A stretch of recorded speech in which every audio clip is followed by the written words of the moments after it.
Hassan Campbell is in the building today. This is going to be Hassan Campbell Uncut. We're going to have a great conversation. We're going to talk about things that's going to change the game. You know what I'm saying? That's going to change the conversation just a little bit. It's going to be dope. It's going to be fire. It's going to be one for the books. Coming from a different angle now. A totally different angle. And was Bobino. And I think it's going to be great for the culture. I believe that's going to be great for the culture, man. We need this for the culture. I truly believe that we need this for the culture. It's going to be a great thing for the culture of hip-hop in the 90s. For what I know about the Say Less was popping, J.A. Moneyback was popping, Trauma was popping, Mei-Ling was popping. Yes, it's going to be great for the culture, man. Feed the wolves. The wolves is in the building, man. You know, it's been a long time coming. How I was introduced to Hassan Campbell first, I knew a guy named Antoine, you know what I'm saying? Antoine, which they know him as War Brim. War Brim introduced me to a good friend of his named Uptown. And Uptown introduced me to Hassan Campbell. I went to a couple of events where Hassan was at, where, OG Dick. So, you know what I'm saying? He was already around a lot of, 90s hip-hop culture tradition, you know what I'm saying? This is going to be a great show. I said, it's going to be a lot of information. It's going to be a great conversation. Your Wavy Dawn was in the building, was popping. So I told you, this is going to be great for the culture. It's going to be great for the culture. This is going to be great for the culture. This is going to be definitely great for the culture. The vibe is already there. I think, was popping. I think sometimes, there's certain topics that we touch that affects us personally. So a lot of times we may not want to touch on these topics or speak on these topics, but these are the topics that we have to, sometimes we have to, what's popping, how you figure what's popping. East Harlem's in the building. East Harlem's in the building. That's right, East Side, baby. Your Flocks was popping. We have to touch on these topics. These are very important topics that must be touched on. And we're going to touch on them today. You know what I'm saying? It should be dope. It's going to be dope, man. It's going to be very dope. I'm just waiting for the good brother to jump in. You know what I'm saying? Once you jump in, we going to go. S-Dot was popping. Shout out to the PX. You know what I'm saying? I'm just waiting for the good brother to jump in, then we're going to go. Let me see.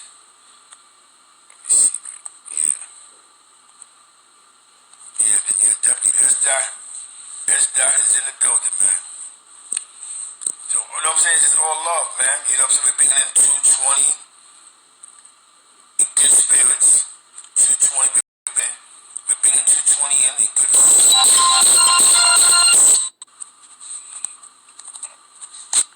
Yeah, so just waiting for the good brother to jump on in. You know what I'm saying? So we're definitely in the building, party people. We're definitely in the building. You know what I'm saying? We're definitely in the building, man. And this is going to be great for the culture. Culture, man. Like I said, Poppy was good, man. What's good, brother? What's good, baby? It's good, man. We about to take this 1989-90, I appreciate you coming in the building. New York City, I'm from the East Harlem, from the Ghost, from the Bronx. Poppy, give me a brief description real fast of, other than you being part of Zulu Nation, when you first got into Islam, was it before the penitentiary or when you got into the penitentiary? It's funny you say that, right? Because me and Eric, see every get busy dude got a shooter that stands bottom. And Eric, a lot of dudes didn't really know who he is, but the real dudes know who he is. He sound like he get busy dude. Matter of fact, he got life right now in Connecticut. He working on his appeal. So Me and Eric used to go to Bible study with my mom and rip the Bible. We used to rip the Bible to shreds, like, you know, we believe in the Most High, but some of the things that was in the Bible, we was questioning. Like Jesus being the Father, the Son, and the Holy Spirit. So he's the Son of God and God at the same time. So we never accepted that part. We accepted Jesus as a prophet. So we was working on getting Qurans, but we just couldn't find the time in the streets. So when we both got to the penitentiary, we started we started in Islam. But one of the things that had us focused on is when we used to go to the Zulu meetings, they used to open up with the Fati, which is the prayer. So yes, sir. In Zulu meetings, you know, I wanted to be like Muhammad, Islam, Big F, VO, and them. Like, VO was Muslim. A lot of dudes will tell you, because he went to church with his mother on New Year's, that he was Christian, though he was Muslim. But, so I wanted to mimic, I was mimicking everything about VO. You know what I mean? So that's pretty much where Islam came from. Okay, because you know, so deep. You just said that because I remember growing up in East Harlem, and when I began to see the Zulu Nation movement, was around. There was a chapter around my way, chapter 13, and I seen that they was into Islam. A lot of them was into the African medallions, and a lot of them was making salat. They had kufis, and they would tell us things that was like really like cultural and religious to Islam. And it was like I never really knew that was a part of Zulu Nation. I was never Zulu, but now you just really confirmed that Islam was a part of Zulu Nation. You know, portion of Islam that was in the lessons. You know what I'm saying? A lot of one thing about Islam, I mean, the Zulu Nation that I love. Yes. People don't realize that every religion was incorporated in the Zulu Nation, and as well as the universal Zulu Nation was like a pack of M&Ms. You had every single ethnic group inside. You had Chinese break dancers, Mexican break dancers. So you had the nerdy people that felt like Zulu was home, and then you had to get busy cats from New York City, because people had to understand something. The music, hip hop, brought every element to the Zulu Nation, because Zulu Nation was the first family of hip hop, for one.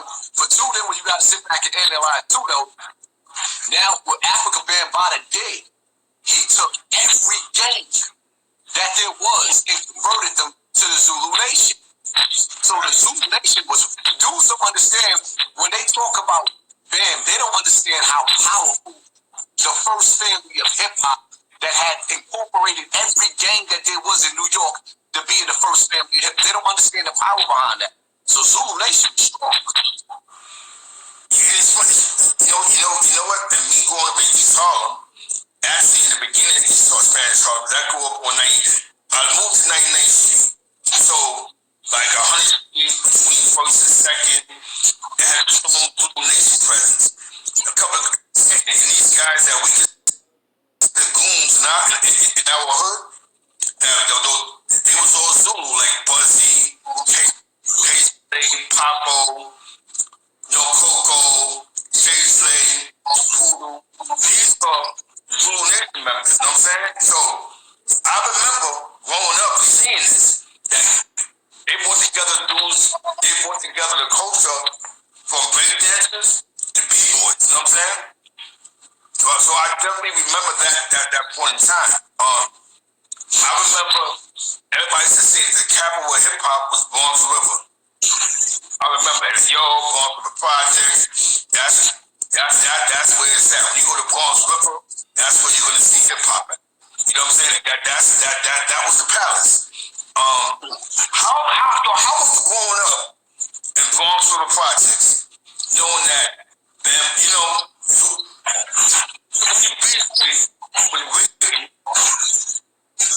was based out of a story that came out of Bronx River. Peacefully. One of the first major hip hop movies. What was it like? This thing when you're from Bronx River and people treat you like a superstar.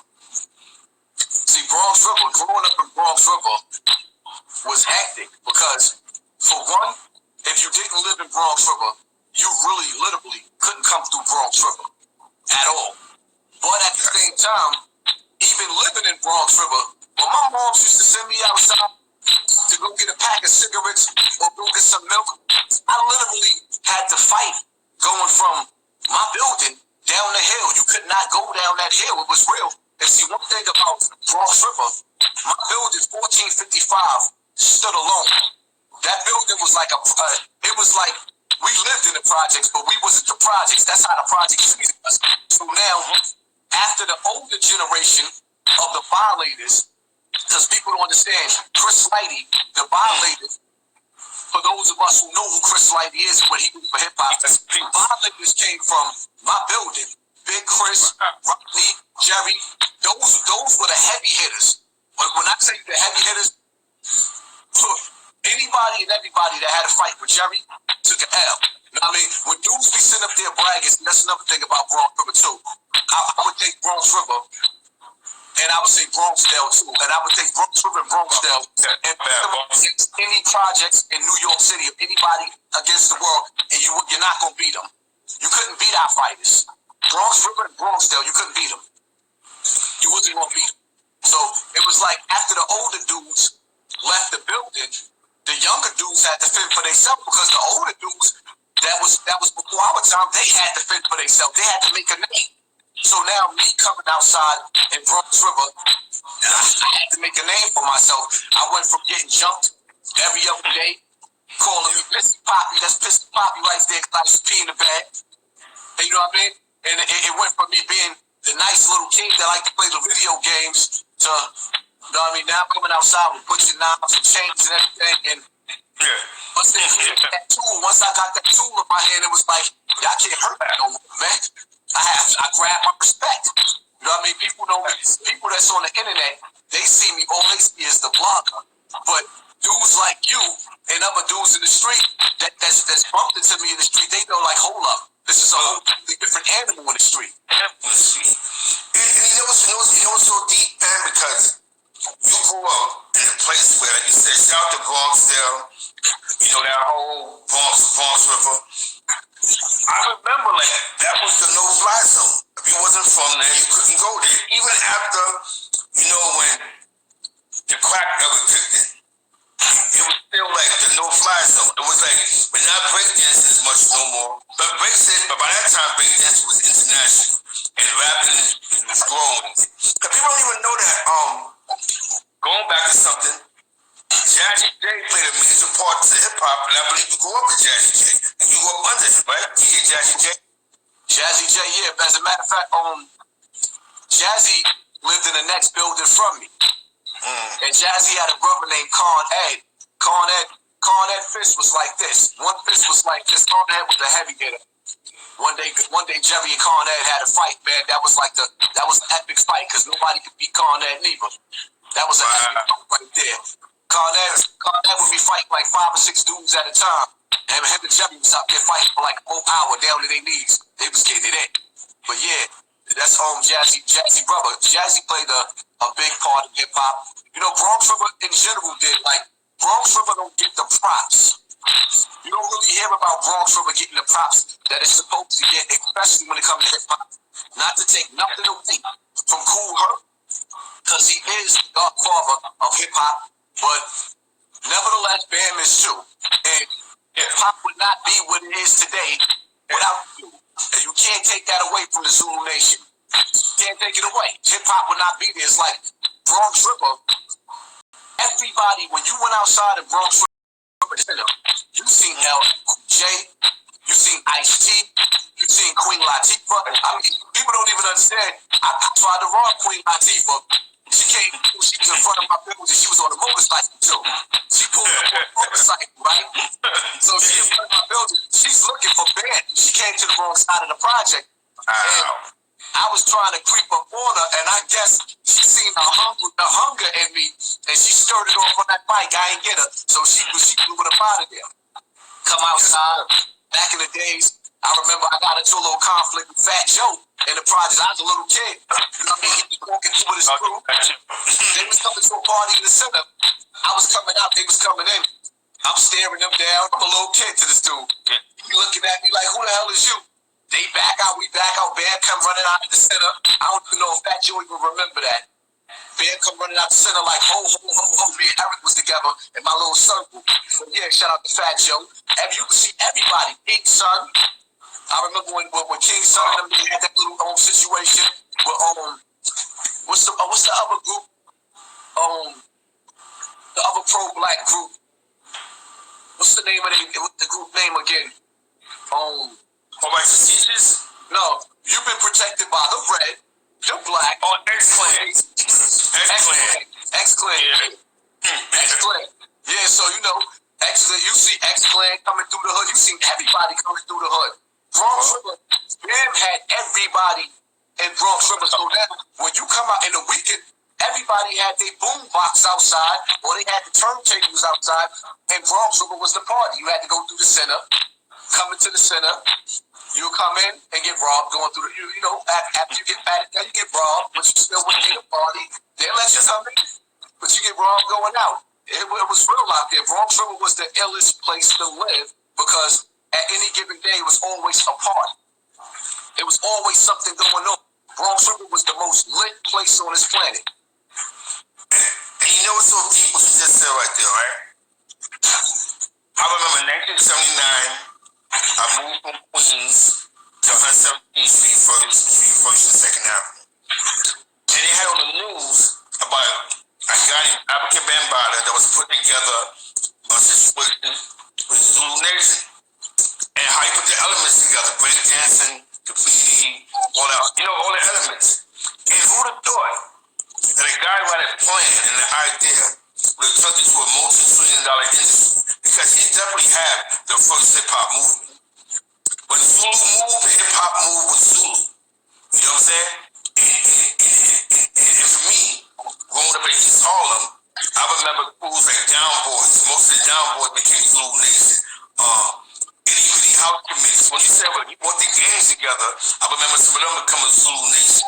Like the Zulu Nation was like the mob to us. Like it was more organized. It had more purpose to it, other than just hustling and stabbing and rolling dice. Zulu had like it brought culture. It brought together. We seen the progress that Zulu was doing by watching BC, watching Wild Style, watching Style Wars, knowing that everybody that all those movie directors was going to Bronx River, bro. So definitely shout out to all those the funding fathers of corporate hip hop. Definitely Bronx River, though. What was it like seeing this? Like seeing these white executives come to Bronx River, bro. You know what I'm saying?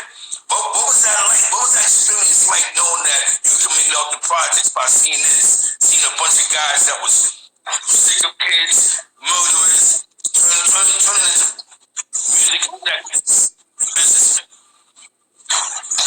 Actually, in Bronx River, man, the truth of the matter is, Bam ain't never really put nobody on the Bronx River. And the main reason why he didn't put nobody on Bam, let me tell you something. Russell Simmons offered Bam out of the world. But I think Bam had some type of jealousy when it came to Russell. So when Russell would be offering Bam all types of things from Def Jam, because the truth of the matter, rumor has it, allegedly, that Def Jam was stolen from Jazzy J, from Little Jack. Yeah. So, yeah, they said Def Jam was actually stolen. You know what I mean? But that's rumors has it. I don't know how true that is, but the reality of it is, Russell always offered Bam a position, and the dudes in Zulu Nation was greedy. So they would get money from Russell, and Bam didn't want no parts of it. It's just like Bam didn't like Russell. Keeping it all the way funky, I spoke to Bam, but Bam didn't like Russell. Oh, you like I think what it was, I think Bam and Russell had a competition because he was playing with allegedly, I gotta say allegedly with Russell, but they was playing with the same little boys. Oh, the same scenarios, you know what I'm saying? They was both allegedly the same little boys. You know what I mean? But I can't, I personally didn't see, but I personally know dudes allegedly that Russell got. So when they sit up acting like Russell chasing these females, I'm like, y'all bugging. Because when I exposed Bam, I exposed Russell too. But for some reason, Star didn't put that part up. He only went after Bam. You know what's funny? You know what? I'm happy happy you had a chance to clarify that because now it's like, so Bam was taking millions of dollars all by himself. So when he was putting these projects together, he wasn't even looking out for dudes in the projects. Like, I read, he's on the movie credits for beasts. Like, hold up. I'm gonna break down what I will say about Bam. Bam is a generous person. If you need something from him, but then again, can I call you really generous, or was that your way of seducing so many children? Because if you needed some money or you was back up in rent, it don't matter who he was. Most of the time, Bam looked out for everybody. I'm not gonna take that away from him. But he didn't put nobody on. Because as long as you have to keep coming back to him, he's in a position of power over you. Yes. So a lot of them cats, them older cats in Bronx River, the one, first of all, most of them, he caught them when they was little kids. Oh, gotcha. He broke them in, and then some of these dudes was like, they grew up to be some of the illest killers. Now, you're not going to come out and tell everybody, yo, this dude actually got out.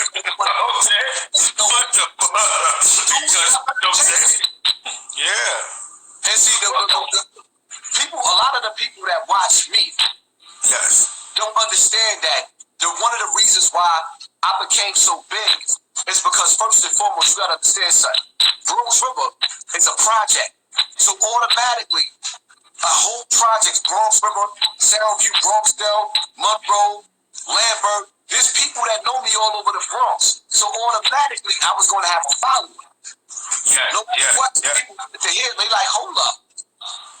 You got a street dude actually talking on the internet. You really didn't. I'm like one of the first dudes that really started doing that, to have a street dude. Get busy. But that was legendary.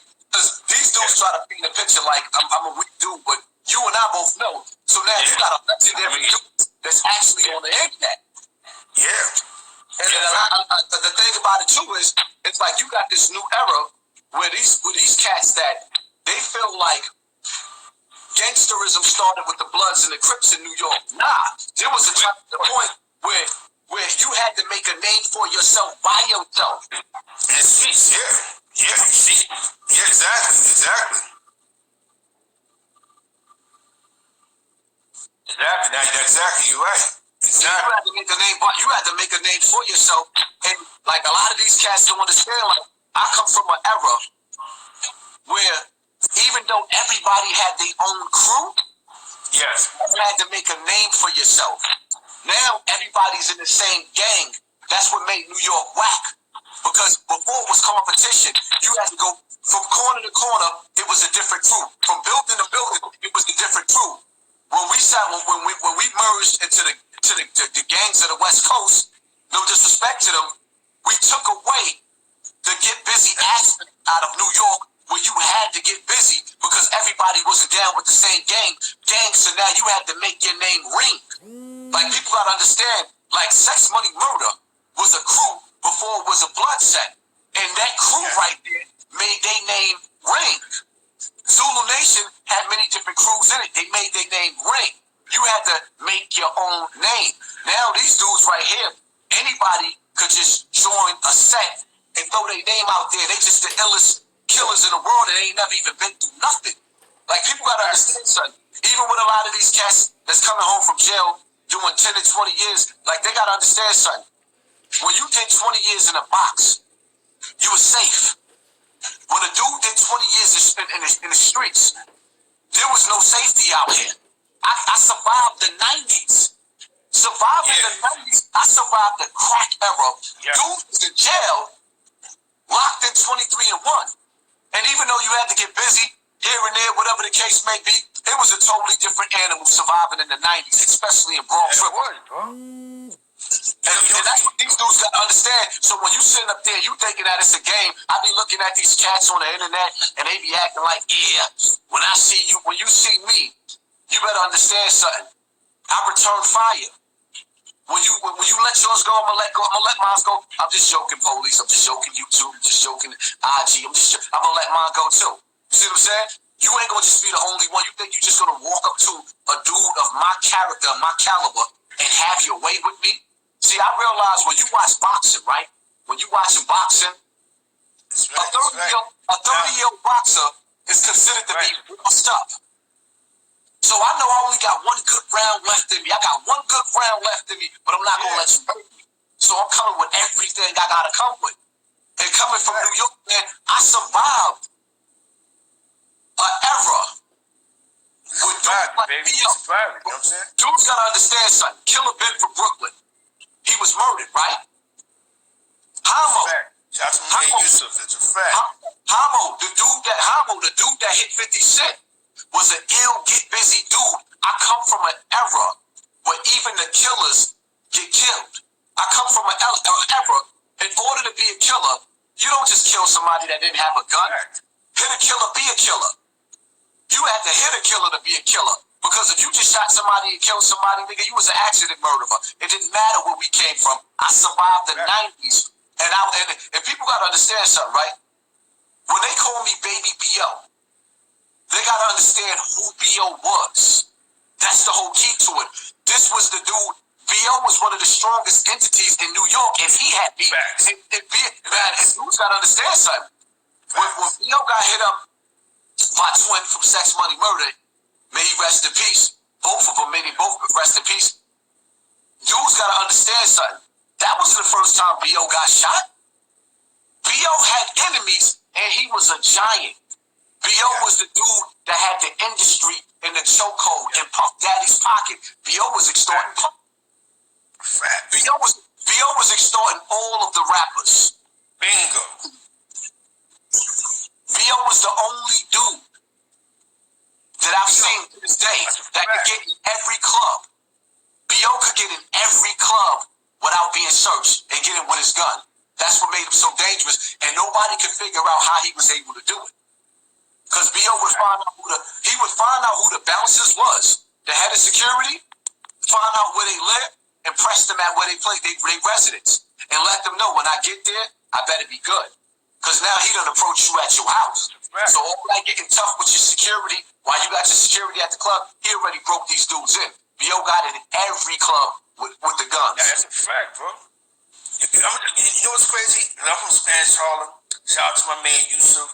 You know what I'm saying? I'm from 99 for Lex. You know what I'm saying? We was getting to the bag. We was out there serious. So I know exactly what you're talking about, bro, because we was outside, bro. Like, shout out to my man Yusuf. Shout out to Wavy Dawn. Shout out to all my mans on Lexington Avenue. PC-131, because that was the crew he was. PC-131, Hilltop, Goodfellas, whatever how you want to name it. But one thing I do know, like here go something that's crazy, right? Pistol Pete allegedly killed my man Kato on Harlem Week. That was my man. The one he shot. The reason why when you see him in jail, that case, that was my man. That was the case that led to him. That was the case. I hung out with him. You know what I'm saying? That was my boy. You know what I'm saying? But you know, he always went to jail, so he had a lot of issues with that jail stuff and catching the penitentiary, and so it was crazy when that happened. When that happened, I heard of Sex Money Murder, but they wasn't down moves. It was just a crew out of sound. You know what I'm saying? I remember when that whole situation happened with Kato. You know what I'm saying?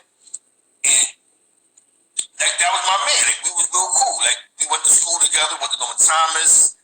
Me and my man Vito. So I knew as the years went on, like, oh shit, this is real. You know what I'm saying? Like this is. So I know exactly what you're touching on, because I knew about B.O. from, you know, Ultramagnetic MCs. I remember him from Tim Dog. You know what I'm saying? Like I remember that. I remember those days. Showbiz. I remember hearing his name in the air when he said, like, you know, he was like a bully in the hip hop. Like he was a Debo. He was the go-to guy. You know what I'm saying? Like he was the guy that he was in them clubs, Latin Quarters. You know what I'm saying? He was in a lot of the clubs downtown. Now in my era of Zulu Nation, growing up in Zulu Nation, you know, Bam was getting those clubs downtown. You know what I'm saying? Like the Roxy's, you know, because a lot of clubs that embraced hip hop first was, you know, the alternative clubs. You know what I'm saying?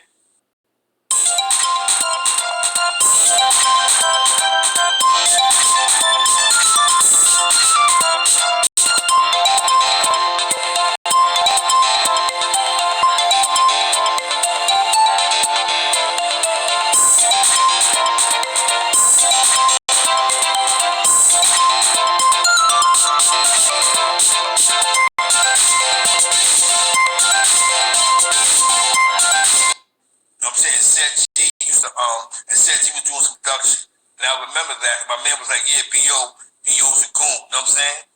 And Right. he was like, I guess he used to be with Said G and all of them. You know what I'm saying? So definitely shout out to Said G, Ultramagnetic MCs. You know what I'm saying? Rest in peace, B.O. That was, you know what I'm saying? So I have a small piece of that story. Now, the crazy part about the 90s is that it was a lot of people down in New York City. We had different crews back then. We had Brian Ave Boys, we had Sugar Hill, we had Hill Hope, East Harlem. We had different teams. So it just wasn't. You had to be on point in this town. You still had Zulu Nation though, but Zulu wasn't the same Zulu. It wasn't what people thought was Zulu. It wasn't a bunch of dudes breakdancing and spinning on their head of going graffiti writing. It was more a newer generation that was in the street. You know what I'm saying? And we watched our city turn around, bro. I remember when the Bronx. Now I want to ask you a question. I remember in the 90s in the Bronx when the Bronx was the murder capital of New York City. You know what I'm saying? When he said the Bronx had the most bodies, bro, early 90s. You know what I'm saying? The Bronx do now. That was crazy. You know what I'm saying? Bronx got the highest crime rate right now. The Bronx. Yeah, it was crazy. It was crazy, man.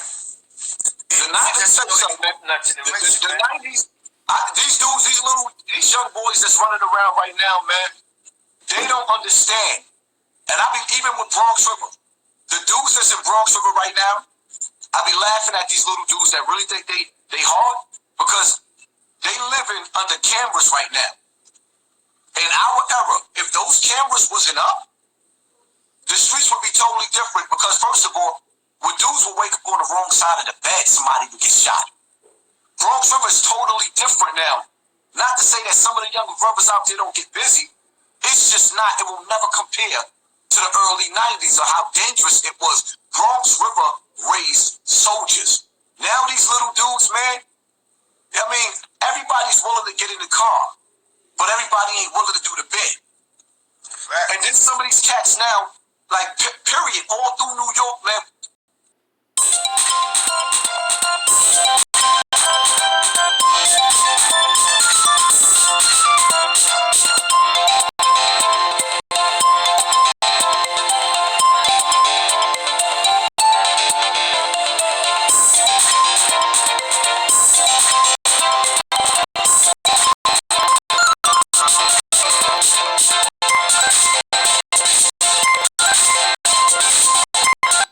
My first Rolex I got from him, I'll tell you a story.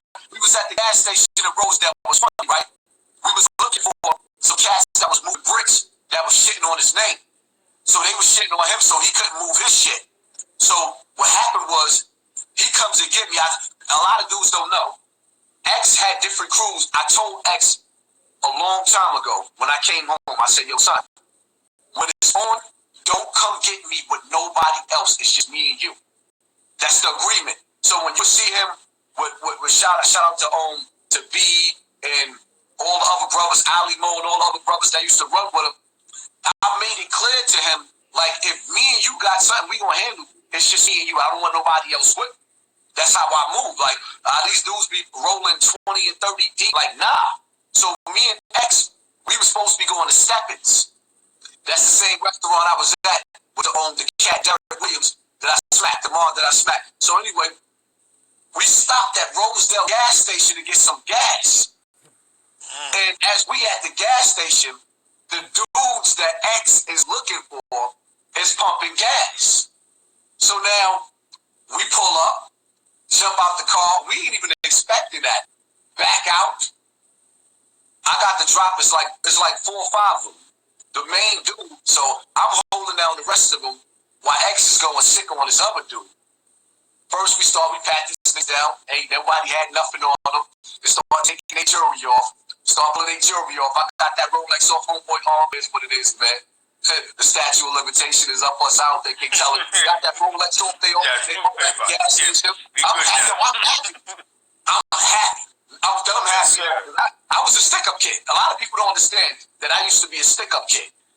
So X threw him in a garbage can, put him in a garbage can, dumped garbage on top of him, kicked the garbage can over. He was violating them. So, Duke was copping out. Duke was supposed to be a strong dude, but X was just like having his way with him, and we had to drop anyway. Couldn't win. So we went in their pockets. It was a lovely come up.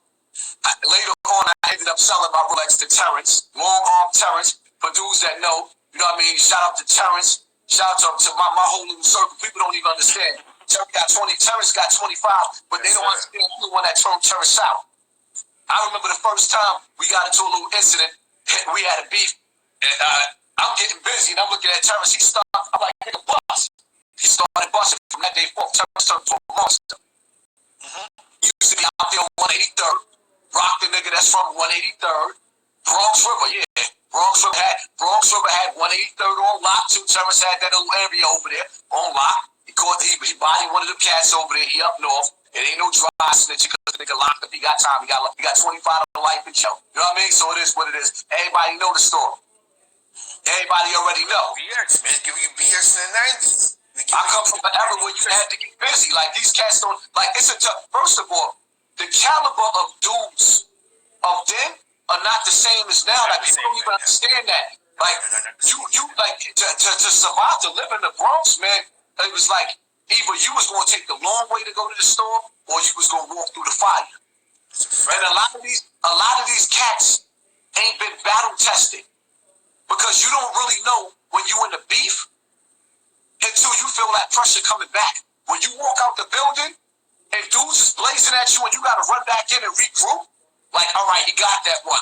He almost caught me slipping. And then you got to come back and you got to dive right in that fire. A lot of these cats ain't never been battle tested to where that they man's been laid down and they had to come back and snatch a life back. Come back, yeah. You had to come back and snatch one too. They got one, we got one. They got one, we got one. These dudes ain't been through that. And this is what be bugging these dudes out. Like all these cats that be coming at me on the internet, they figure who the hell told him he could talk about, like, nigga, do you really know who I am? I'm not just a blogger. Don't let the tears fool you. Don't let the band bother fool you. I cry right now and go outside and ear your ass out. That's just who we was. We come from an era. We come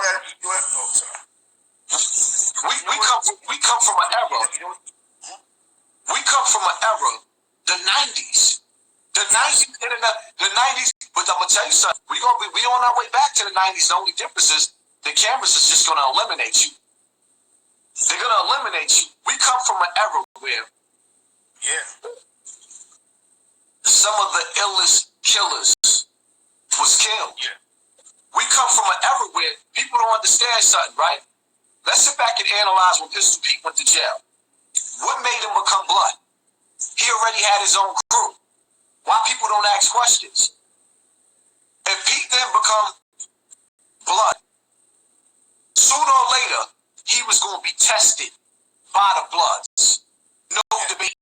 Because at that point when Pete came in, I was talking before Pete.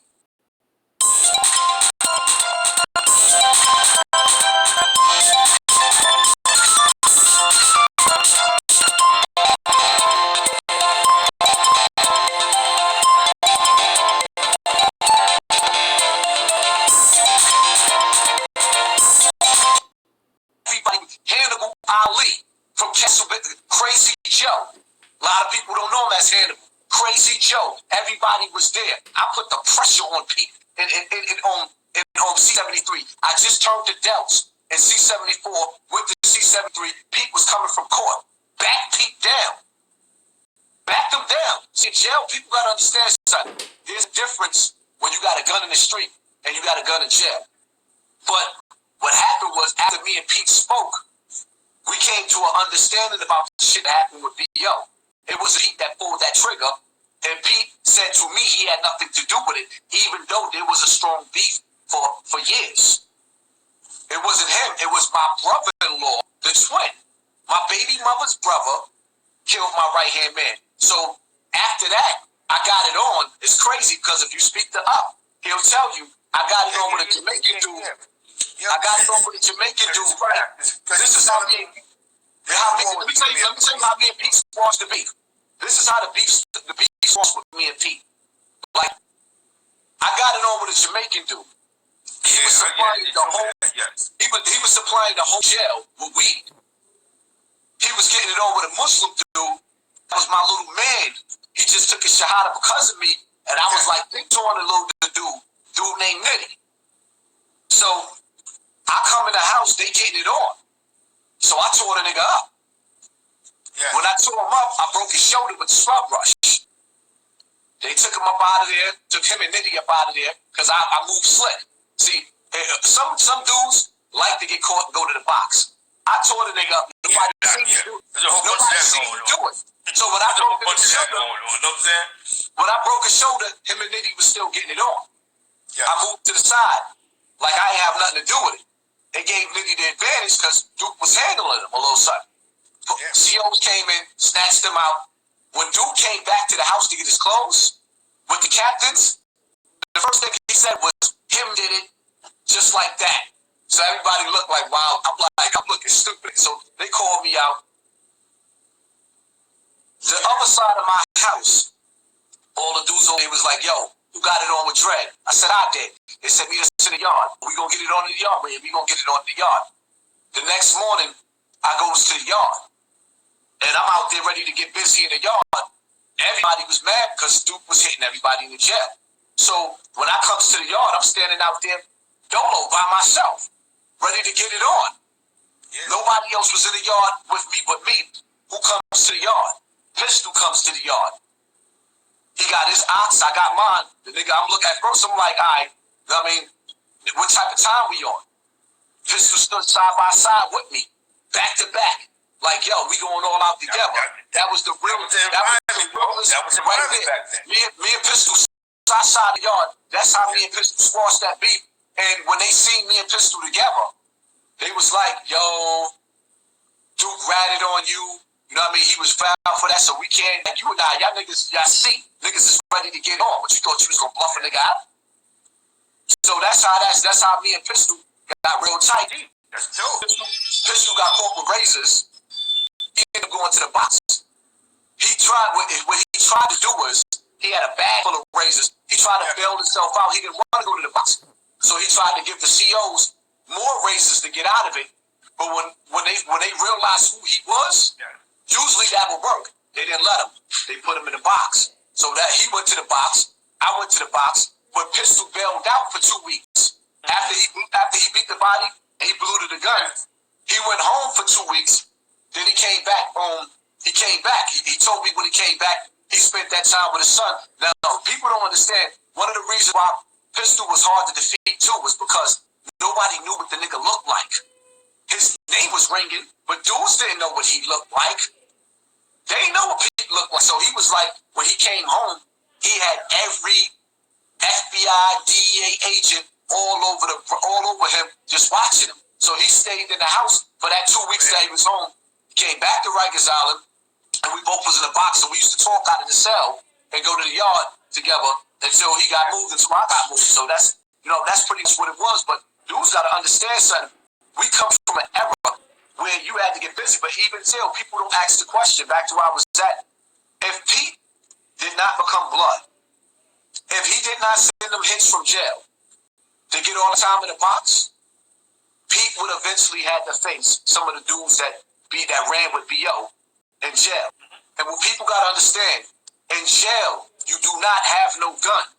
I'm not saying that not to take anything away from Pete. Nobody. But the things changed. Like, you understand, when I stepped to Pete and I backed him down for like the first 10 minutes in them bullpens, he kept trying to convince me that he was a Pistol Pete. I ain't Pete. Everybody tell me I look just like him. Pete is a chameleon. It wasn't because he was scared he might have to drop, but he was trying to position himself. Pete is the type of dude that he gonna fight when he can win. He's not into losing battles. He's not a sucker at all. He's one of the illest that we have from the Bronx. And they gotta understand some of the names behind him. Pete rocked Spanish Snowdo. He rocked Carton Hans. You see what I'm saying? The names that Pete got behind him, he ain't got no, but dudes gotta understand something. Pete killed killers, and he wasn't the only one. We come from the era in order to be a killer, you have to hit a killer to be a killer. And even still, when this blood thing was formed, I was there for that. It took me 2 years to actually blood in. Because initially I didn't want, but I was still running with the Bloods because I was Muslim. One of the main reasons that I blooded in, because I didn't want to blood in, because I was already running with them. It was a conflict of interest being Muslim and being blood. But what they was doing in the box, they was starving my man CLR. CLR was a get busy dude. His gun game was crazy in the streets and in jail. But in the box, it doesn't matter because the Bloods rule. Now you got like it wasn't like when the Bloods literally did they whole during that time. They did their whole bid.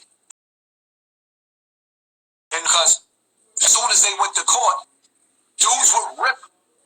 And I'm not saying all Bloods. Some of them were some of the illest cowards I've ever seen because what they would do is they would rip the Puerto Rican that was reading his Bible, that was crying because he didn't even want to be in jail. He would be sitting there, scared to death, looking forward, and they would rip him from behind and brag about it and get 3 years in the box, 10 years in the box. So you didn't really get your rep up. And a lot of niggas is scared to say this. You ain't get your rep up for getting busy with a get busy dude. You got your rep up with somebody that didn't even expect you to cut him. A lot of these cats. So either way, with Pete going to the box now, the difference was, like even with CLR, when I blooded in, Breezy blooded me in Breezy and Doggy Dog. LaBree Fulcher, Doggy Dog, and Pimp gave them the okay. I don't know Pimp remember, I don't care neither. Because it was a lot of when I was on Rikers Island when it was controversy, when everybody was mad because Pimp was in a homo house. And Feli was in a homo house. So a lot of people was trying to label him as food because he was supposed to be in PC homo house. He was in a homo house. But shout out to Pimp. I ain't got no beef Pimp. Pimp was the one that pretty much gave the okay. Of course he ain't gonna remember me then because in the box. In the 90s, probably people this is raw uncut. Hassan Campbell, raw and uncut, no disrespect. He just keep it raw and uncut. Just keeping it all the way forward. Never be politically correct. You know what I'm saying? Boom. And Stack don't ask how you know that. Good brother, Stack said he was on Rikers Island with a brother. How I know what? Stack don't ask how do you know that? I guess where Pimp was at. How Pimp was at? Because I was there with Pimp. I was in North Facility Box. Pimp was there. Pimp is the one who gave the okay. Now back to what I was saying. The reason LaBree Fulcher, Breezy, got busy. Matter of fact, Breezy is the one that could. There was 2 felines there at that time. Breezy cut Spanish feline. And because of that, me and Spanish feline had beef, but we never got to lock up because they never put us in the same cell. Being in the box, going to court and stuff like that. Breezy ate Spanish feline food. And somebody else ate black feline because him and Pimp was in a homo house. So they tore black feline behind that. I was there for all of that. I was in jail at that time for murder cases. I was there. You see what I'm saying? I was right there for all of that. I was there when the blood shit was ringing. It was when you had to really get busy. Not when the Bloods was just the majority. I was there when you had to get busy being blood. You had to get busy. Because when you went to court, you had Puerto Ricans like that dude Tarzan that was going ape fool shit. Me and Tarzan got it on. I was there with Papo. I was there with Wild Bill. I was there with Tank Cat. You see what I'm saying? The names that they don't talk about really like that. I was there with the real Wayno in the cell when Wayno and Eric was going to get it on. And they got cool because they realized they had a mutual family members like Moet from Hoab. I was there with Wayno getting busy. Like really getting busy. And see, the difference is I was there with Germ. When Germ was getting busy. I was there when Ferguson was getting busy. I was there when Ferguson wasn't getting busy. When he first got there, they was punking him. Then he turned blood and the nigga turned into an animal. I was there with Charlie Boot, Mike Murder when he was getting busy. I was there with Papo. Puerto Rican Papo was tearing shit up and Papo wasn't even blood.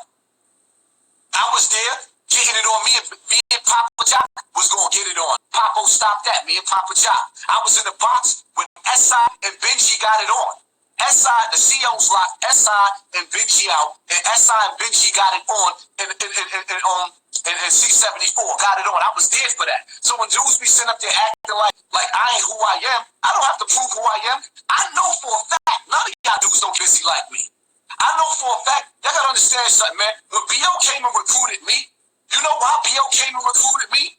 Because he tried to keep me out of the streets, and I wasn't listening. But every time he turned around, he was hearing sirens. He was seeing the news reportings and news clippings, and he said, I gotta grab him.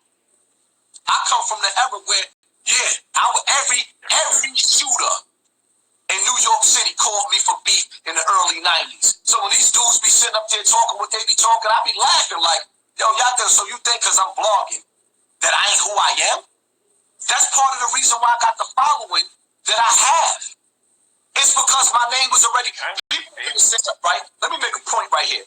In Bronx River, or rather in the music industry, do y'all realize not one rapper outside of Lord Jamar had the balls to speak out against Africa Bambaataa? That should say something to you within itself, because Africa Bambaataa still got pressure on the music industry. When all of this happened, Jay-Z was basically signing a sneaker deal and taking Bam on tour until he heard what happened. He stepped away. Him and Beyonce. Lil Wayne had just became Zulu Nation.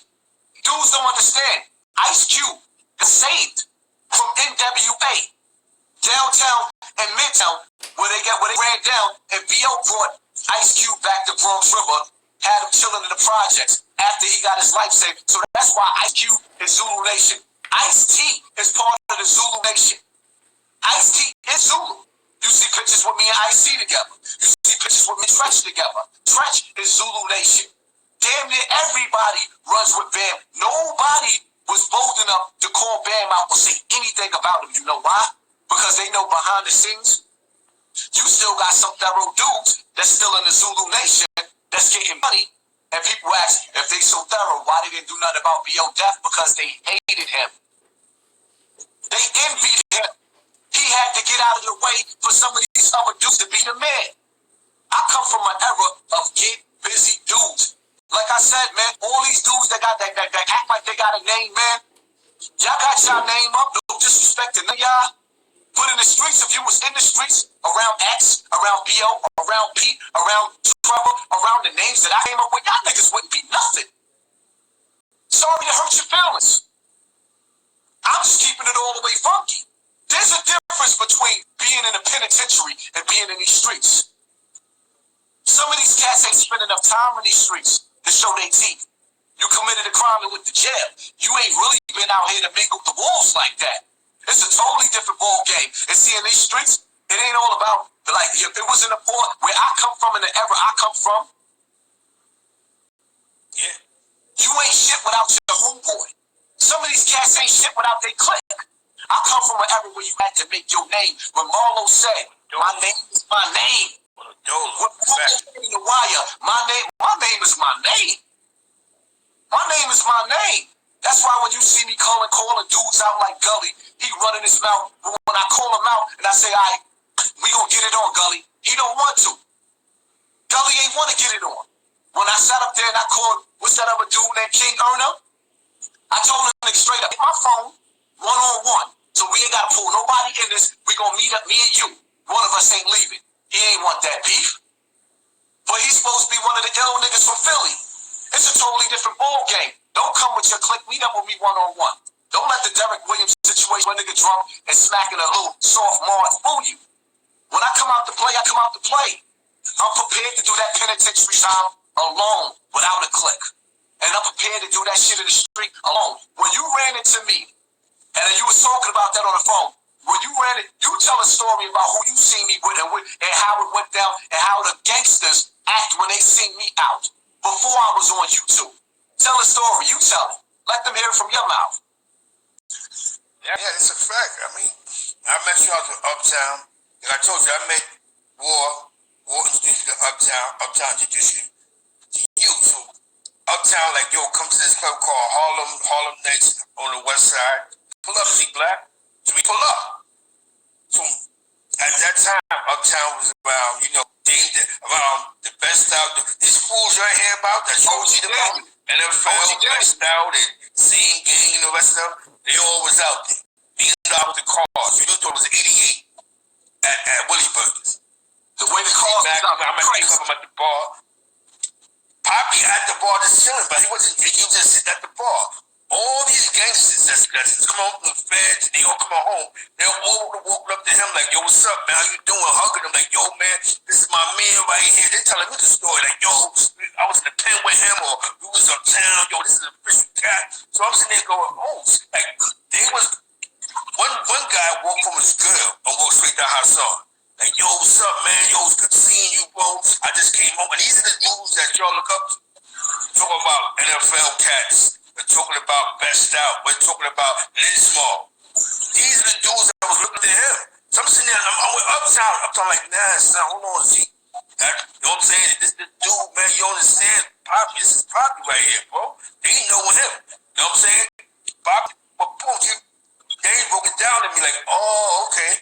Like they seen him and gave him his accolades, like he was the plug in '88. You know what I'm saying? Not off of a jail rap, off of the streets. Off of the streets. You know what I'm saying? It wasn't a jail rap. We're talking about millionaires. The same people you see with Dame Dash. The same people you seen with Kanye West. OG Daniel.